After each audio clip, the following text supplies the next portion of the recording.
కాబట్టి మనం అన్నం తింటున్నాం కాబట్టి ఆ దేవుడు మనకి మన 4 కాలాల పాటు బతికేయాలంటే మనం నిజమే మాట్లాడాలి. వాళ్ళ లెక్క అబద్ధాలు ఆడొద్దు. బీజేపీ వైసీపీ లెక్క అబద్ధాలు ఆడనే ఆడొద్దు. ఓకే.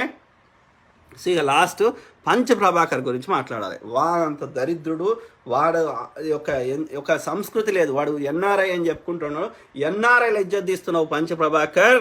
ఓకే. పొద్దుగా వాని వీడియోలు నాకు దగ్గర లేవు, కానీ మళ్ళీ నెక్స్ట్ టైం మనం కలెక్ట్ చేద్దాం. నేను చూపెడతా వాడు ఎట్లా మాట్లాడతాడు. అమ్మ అయ్యకు వాడు వెటర్నరీ డాక్టర్, అమెరికాలో న్యూజెర్సీలో ఉంటాడు. చాలా మందికి మాకు కామన్గా తెలిసిన వాళ్ళకి తెలుసు వాడు. ఓకే. అంటే పర్సనల్గా తెలుసు. మాకు తెలిసిన వాళ్ళకి వాళ్ళ వైఫ్ వాళ్ళ ఫ్రెండ్స్ ఇట్లా ఉన్నారు పరిస్థితి. ఓకే. సో ఈ పంచ ప్రభాకర్ గాడు వాని వీడియోలు బాగా వ్యూస్ వస్తాయి అంటే వీళ్ళు కావాలని ప్రమోట్ చేసుకుంటారు వైసీపీ వాళ్ళు. ఓకే. అట్లనే ఇంకో ఆమె దీపిక కడారాని కూడా బాగా మాట్లాడేది. ఇది ఈ మధ్య మాట్లాడతలేదు, కామ్ అయిపోయింది ఎందుకో మనకు తెలియదు. కానీ బట్ ఏమంటున్నా అంటే పొద్దుగాలు లేస్తే ఆయన చిరంజీవిని బాగా తిట్టింది, పర్సనల్ లెవెల్లో తిట్టింది, వాళ్ళ కుటుంబ సభ్యులను తిట్టింది. సమస్య మీద ఇష్యూ మీద మాట్లాడాలి, కానీ వాళ్ళ పర్సనల్ లైఫ్ నిహారిక వాళ్ళందరి మీదకి పర్సనల్ లైఫ్లో పోయింది. పోతే జనసేన వాళ్ళు బాగానే ఆమెకి ట్రీట్మెంట్ ఇచ్చారు కాబట్టి అప్పటి నుంచి కామ్ అయిపోయింది ఆ దీపిక కడారి. కానీ ఈడే అవుతలేడుగా. ఓకే. వీడు పొద్దుగాలు లేస్తే వాని వీడియోలు చూడండి పంచప్రభాకర్. కానీ పొద్దుగా లేస్తే అమ్మ అయ్యకు తగ్గడిగా అంటే బూతులు తప్పాల. ఒక్క సబ్జెక్టు కాంటెంట్ యూస్ఫుల్ ఎవ్వరికి ఏముండదు. ఇక చంద్రబాబు నాయుడు పట్టుకొని ఇక అమ్మ అయ్య ఇక ఉన్నాయని మనం తిట్టలేం. మన తెలంగాణలో ఇంత దిగజారి మాట్లాడరు, ఇంత దిగజారి ఉండదు. ప్లస్ ఎంతసేపు చూస్తాం మనకు తెలియని బూతులా. మేము పబ్లిక్లో మాట్లాడడానికి ఇష్టం ఉండదు.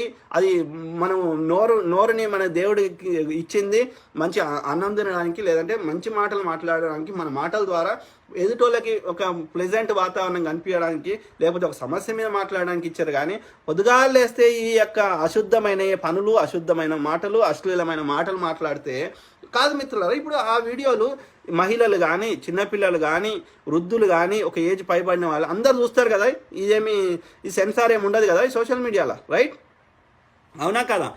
అంటే నీ పిల్లలకు కానీ, నీ యొక్క ఎవరికైనా సరే ఈ యొక్క పొద్దుగాలు వేస్తే బూతులు మాట్లాడనే సంస్కారం నేర్పిస్తున్నావా పంచప్రభాకర్? ఓకే. సో ఇవాళ ఏముండదు, మీరు చూద్దాం మళ్ళీ ఆ వీడియోలు కూడా తీసుకొద్దాం. కానీ ఏ వీడియోలు చూసినా మొత్తం బండ బూతులే ఉంటాయి. ఓకే. అది మరి ఆంధ్ర ప్రజలకు నచ్చుతుందా? I don't think so. Okay. So అట్లాంటి వాడు వాడికి ఏం పెట్టినా, నేను ఏదో పెట్టినాపా, ఈ వీడియో పెట్టినా.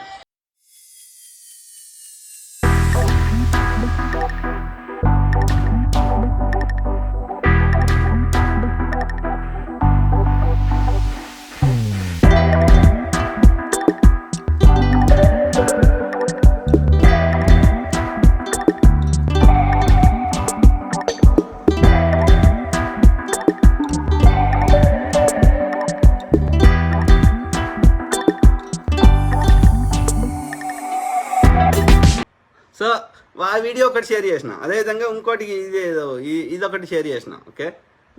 చూడిగో ఇది నైటీ వేసుకున్నాడు, పింక్ నైటీ వేసుకున్నాడు. ఓకే. ఎందుకు వేసుకున్నా మనకు తెలియదు. ఓకే.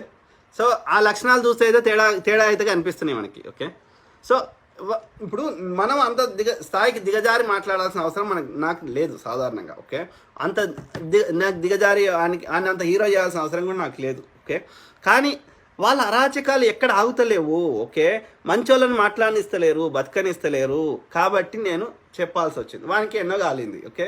ఖాళీ వాడు నాకు ఫోన్ చేసి ఇష్టం, ఇక ఫోన్ చేస్తేనే ఎత్తకపోతే ఇక వానికి నా ఫోన్ నెంబర్ ఒకటి ఉంది అంతే. మన దగ్గర నన్ను తిట్టడానికి ఏం లేవు, మన దగ్గర ఆధారాలు అంటే ఏమి నెగిటివ్ లేదు మన దగ్గర స్టఫ్. ఇక వాడు ఏమైనా క్రియేట్ చేస్తే చెప్పలేం, కానీ నాకు సంబంధించి మన దగ్గర ఏమీ నెగిటివ్ చెప్పడానికి ఏం లేదు. అందుకని నా ఫోన్ నెంబర్ తీసి ఫేస్బుక్లో అంతనే పెడుతుండే అంట. పెడితే ఇక వాళ్ళు కాల్ చేసి, అన్న నువ్వు మంచిగా మాట్లాడుతావు, నీ వీడియోలు రెగ్యులర్గా చూస్తుంటాం, సో వాడు అట్లా పెడుతున్నాడు, మీరేం టెన్షన్ పడకండి అని నాకు అందరు ఫోన్ చేసి చెప్తున్నారు. ఓకే. సో అట్లా ఉన్నాడు వాడు పంచప్రభాకర్ గారు. ఓకే. వేస్ట్. ఇప్పుడు మీకు లైవ్లో పెడితే మళ్ళీ వాడు నాకు కాల్ చేసిండు, ఇంకెవరెవరో కాల్ చేపిస్తున్నాడు. ఓకే. నేను అమెరికాలో ఉన్న వాళ్ళతోటిగా కాల్ చేపిస్తున్నాడు, వాని కామన్ ఫ్రెండ్స్. ఓకే. సో వానికి సిగ్గుశరం లేదు. ఓకే. వాడు సమస్య మీద మాట్లాడినీరా. ఓకే. విమర్శించు, ఒక డెమోక్రాటిక్ వేలో, ఒక పద్ధతిలో విమర్శించు. అయినా ఒకటి అర్థం కాదు మిత్రులారా, నేను ఐఎమ్ నాట్ ఈ పార్టీ ఆ పార్టీ అని చెప్తలేను. ఇప్పుడు చంద్రబాబు టీడీపీ అనేది అధికారం లేదు, కాంగ్రెస్ అనేది అధికారం లేదు. ఇప్పుడు ప్రతిపక్షముని ఏమని విమర్శిస్తాం? వాడు కాంగ్రెస్ వాడు టీడీపీ